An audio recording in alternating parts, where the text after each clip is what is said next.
My printer Epson WF7610 is not behaving as I want it to be.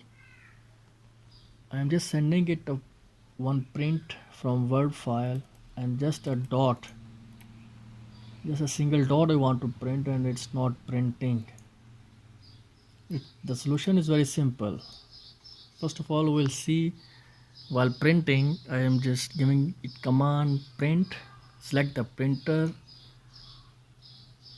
Epson WF7610, just checking the properties, everything is fine here, okay, and then connection is also okay and we'll send okay.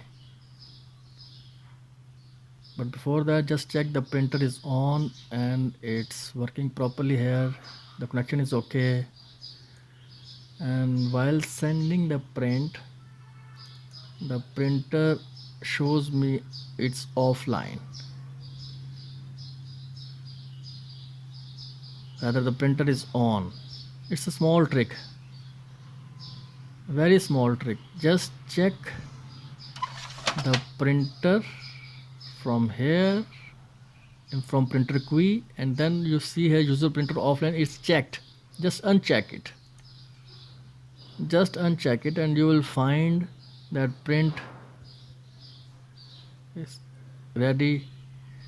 Here it is. Nothing to be worried.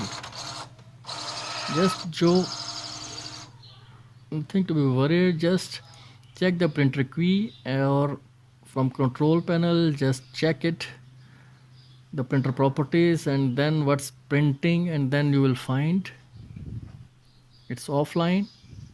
Just uncheck it, and the printer is ready to go.